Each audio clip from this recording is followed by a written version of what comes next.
The third thing Paul prays for them is discernment.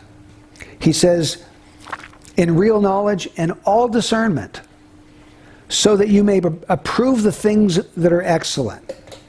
Now, notice that discernment in the Christian life is linked with knowledge. He wants them to abound in love still more and more in, this is sort of the planter box that the love will grow in real knowledge and coupled together with all discernment. The more knowledge we have of God, the more discerning we can be in our Christian life. The more discernment we can exercise.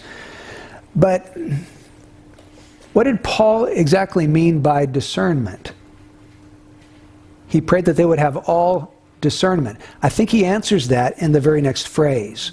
So that you may approve the things that are excellent. I believe discernment is the ability to discern the things that are excellent. Now, it doesn't take a lot of discernment to decide between what's good and bad.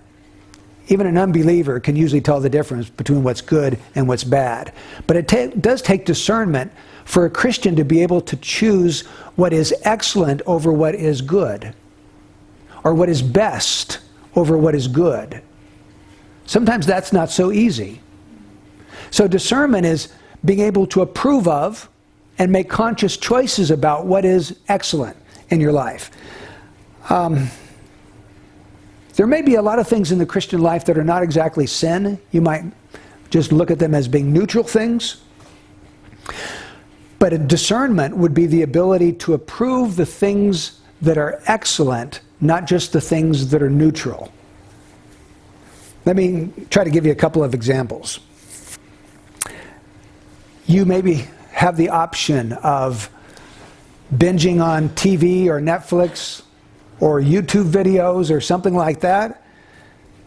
Or you have the option of spending time in communion with God, taking a prayer walk, opening up your word and letting the Holy Spirit speak to you.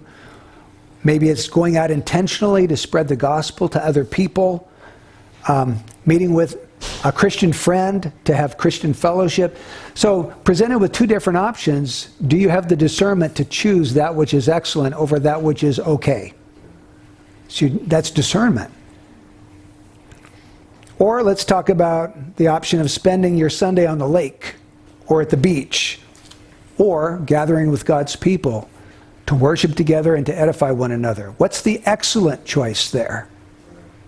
The one with discernment will choose the excellent option. Or maybe it's getting together with an unsaved, non-Christian friend that you enjoy being with. Maybe it's a family member, and just visiting about the things of life, mundane matters. That would be one option.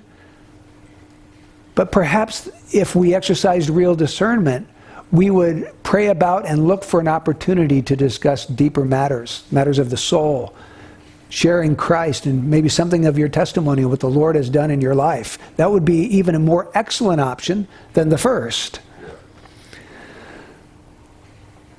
In Hebrews chapter 12, the writer says that we need to lay aside every encumbrance and the sin which so easily entangles us, and let us run with endurance the race that is set before us. Okay, so he mentions an encumbrance and sin. We're to lay aside both of those. The encumbrance is a weight, and then you've got this sin. Lay those aside, he says, so that you can run the race that's set before you. Now, if you are a runner, like we just saw the Olympics recently in Tokyo, we saw runners, what they do is they try to strip down and get rid of every weight that they don't absolutely need so they can run as fast as they possibly can. Now, an encumbrance, what would an encumbrance be if you were in a race? Well, it'd be anything that would slow you down, wouldn't it? You wouldn't want to go run a race in army boots, right? Because you'd lose. They're too heavy.